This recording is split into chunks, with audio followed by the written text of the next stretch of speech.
पुढे जातो आणि आत्या तिथे आल्यानंतर तिच्या हातात सरळ पुरावाच ठेवतो. लवकरात लवकर तू या घरातून बाहेर निघून जा.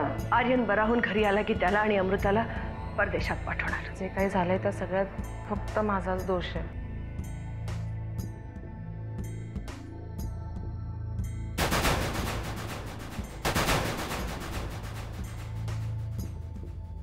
हे आर्यन,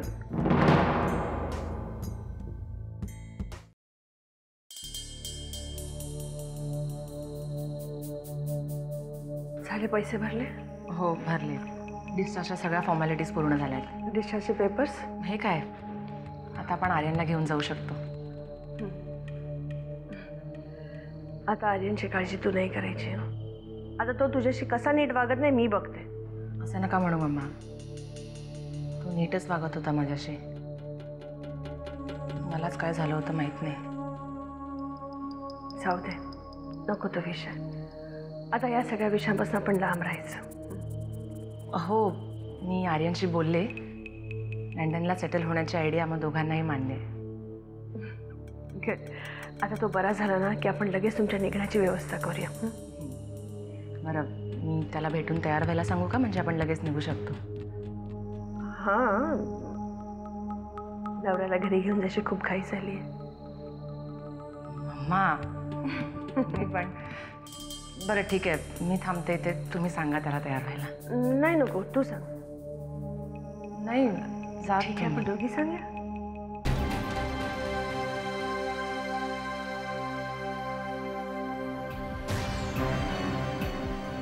आर्यन,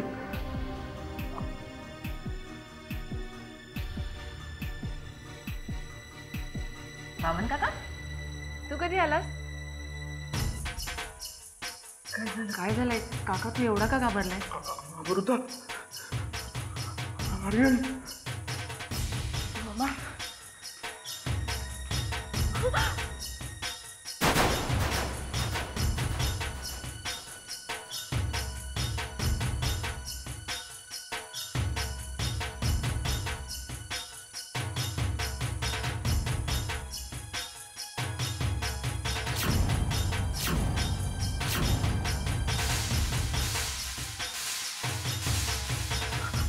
आर्यन, आर्यन, आर्यन उठ. आर्यन, आर्यन उठ ना.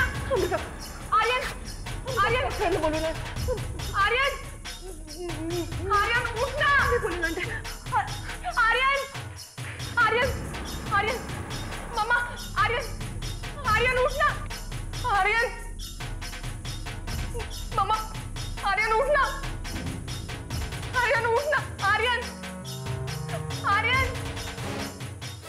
इथेच ना ग? हां. चल मग लवकर चल. अरे देवा, काय झालं? माझा मोबाईल विसरून आले मी. घरीच विसरली आहेस का गाडीत? नाही, घरातून येताना घेतला होता, गाडीत राहिला बहुधा. हां, घेऊन येऊ का? हां ये लवकर ये, मी वाट पाहते इथे.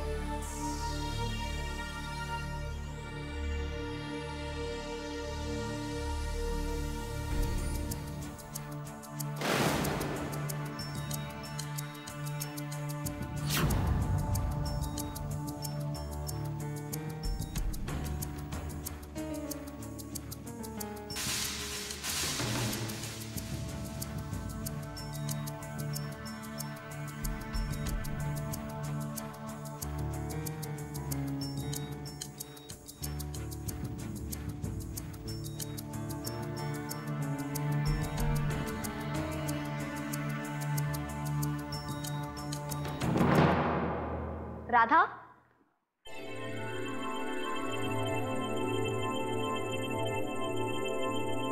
अगं तुझ्या रूम मध्ये मी काही बॅग्स पॅक केलेल्या पाहिल्या. तू चालली आहेस? चला, म्हणजे फायनली तू जाण्याचा निर्णय घेतलास तर. शे, मी ना चान्स मिस केला. तेव्हा माझ्याकडे कॅमेरा असता ना तर मी लगेच तुझा फोटो काढला असता. आणि मला माहिती आहे तुला खूप आनंद झालाय मी चालली आहे म्हणून, पण तो आनंद तुझ्यापाशीच ठेव. असं कसं? अगं मी तर सगळ्यांना ओरडून ओरडून सांगेन. माझी बहीण, जिला मीच या घरात आणली होती आणि जवळजवळ तिने हे घर काबीज केलं होतं, ती आज हे घर सोडून चाललीये. घर सोडून चालले, काम नाही. कारण तो निर्णय नरसिंहरावच घेतील. राधा, तू काम कर किंवा करू नकोस, माझं याच्याशी काही घेणं देणं नाहीये.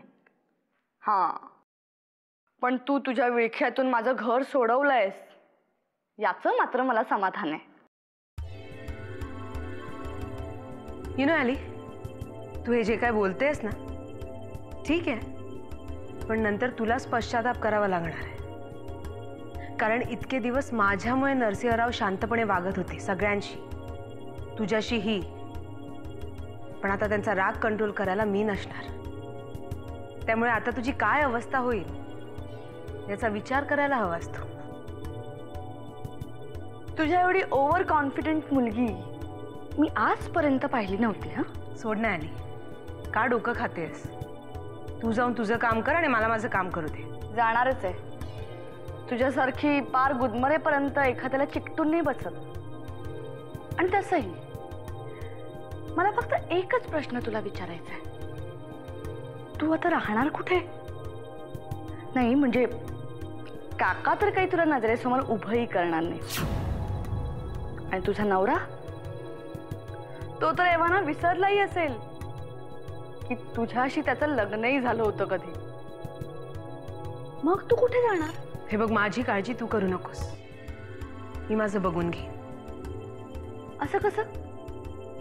अगं बहीण आहे मी तुझी, मला तुझी काळजी वाटणारच. आणि हो, जशी मी तुझी बहीण आहे ना, तशीच मी या घरातली सून आहे.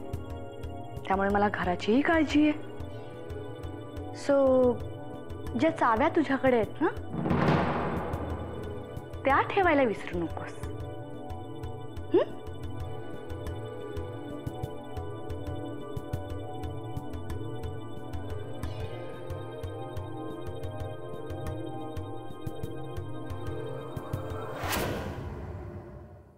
मिळाला.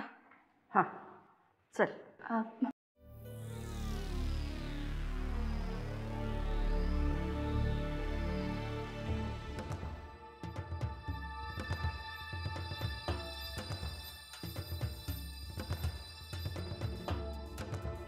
हा, काम चोख पार पाडले.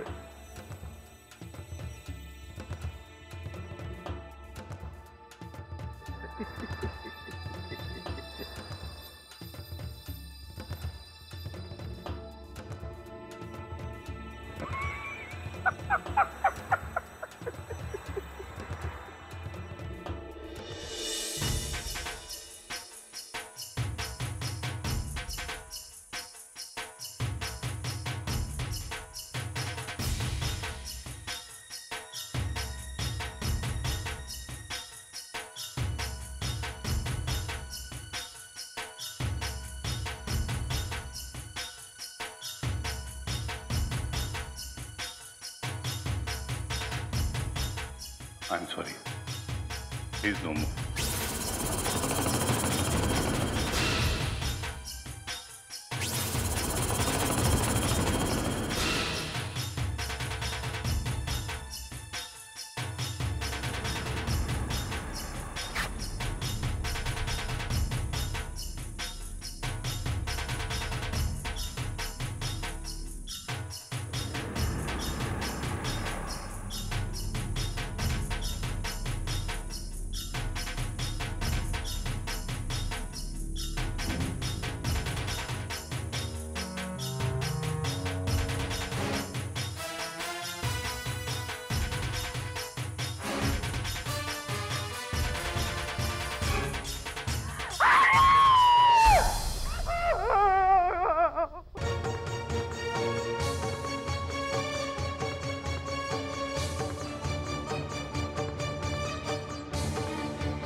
ॲली,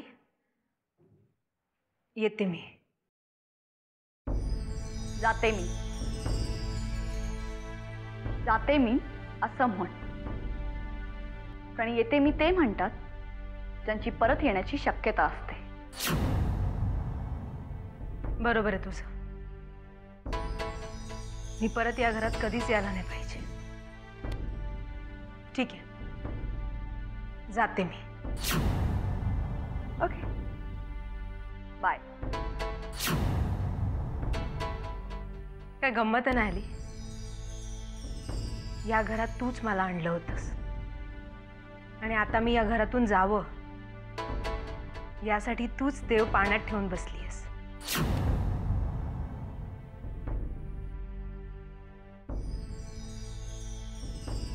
बसावं लागलं माय डिअर. कारण या घरातलं तुझं कर्तृत्व हे वाखाणण्याजोगंच नाही का? आली, मी या घरात जाण्यासाठीच आले होते, पण ते जाणं या पद्धतीने अपेक्षित नव्हतं. निदान तुझ्यातले आणि माझ्यातले संबंध अशा पद्धतीने बिघडतील असं वाटलं नव्हतं मला. काही बिघडले नाहीयेत आपल्यातले संबंध. उलट ते अजून प्रगल्भ झाले. कोणाला किती अंतरावर ठेवायचं हे तुझ्यामुळेच शिकले मी. या घरात माझी बहीण म्हणून आलीस आणि माझेच हक्क कमरेला लावून मिरवायला लागलीस. जाऊ दे, तुझ्याशी बोलण्यात काहीही अर्थ नाही. कारण ज्याची जेवढी बुद्धी त्याच्याशी तेवढंच बोलावं. वा, छान डायलॉग आहे. राधिका,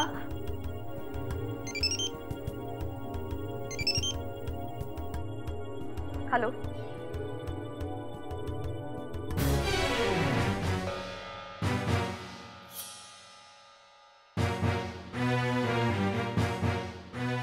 काय काय कोणाचा फोन होता? तुझ्यांचा. काय झालं? आर्यनचा खून झाला.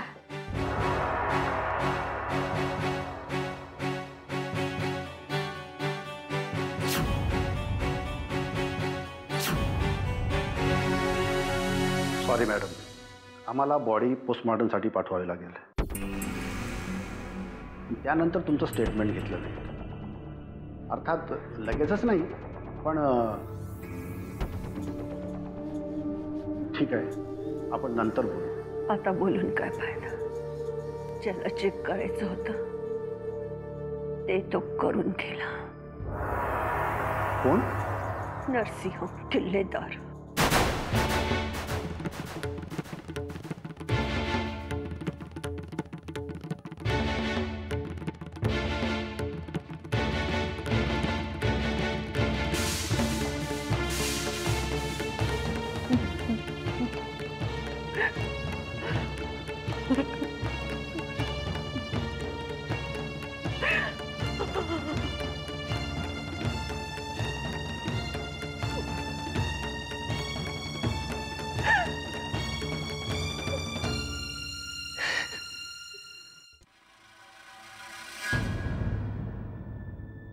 परशु, तू इथे? कोणी पाहिलं नाही ना तुला? नाही. असं तोंड पाडून का बसलायस? भीती वाटते मला. कसली भीती? म्हणजे समजा का मी चोख पार पाडले, पण निघताना हॉस्पिटलमध्ये अचानक वामण्या समोर आला. त्यानं पाहिलं तुला? नाही, पण मला भीती वाटते माझ्या नशिबाची. कारण माझं नशीबच फाटक आहे रे. नशीब नाही परशु, तुझं तोंड फाटक आहे. तोंडावर ताबा ठेव तुझ्या. मी काय म्हणतो, थोड्या दिवसांसाठी मी गायबच होऊ काय? असा विचार सुद्धा मनात आणू नकोस. तुझ्यावरच संशय घेतील. जसं सगळं चालू आहे तसंच चालू राहू दे. पण खरंच अडकणार नाही ना मी? परशू, तू फक्त तुझं तोंड बंद ठेव. जास्त शहाणपणा केलास तर नक्की अडकशील.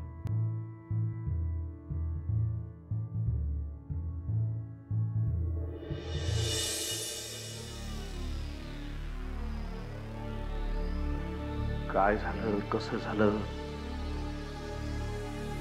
काही कळतच नाहीये. मी इथे काय विचार घेऊन आलो होतो आणि काय होऊन बसलंय. तू पुढे.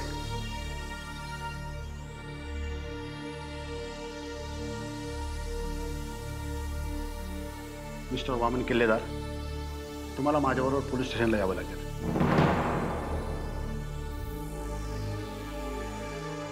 याला कशाला?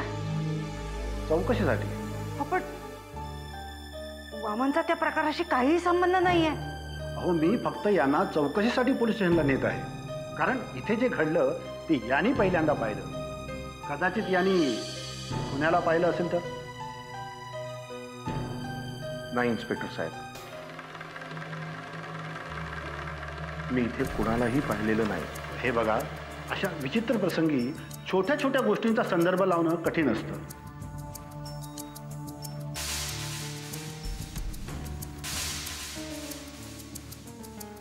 तेव्हा आपण शांतपणे. इन्स्पेक्टर साहेब, ही अशी वाक्य रोज कोर्टात मी 1000 वेळा म्हणतो. मी खरंच कोणालाही पाहिलेलं नाहीये. तरी सुद्धा आपण पोलीस स्टेशनला जाऊया. मी तिथे येऊन स्टेटमेंट देईन. चला, आलोच मी. या.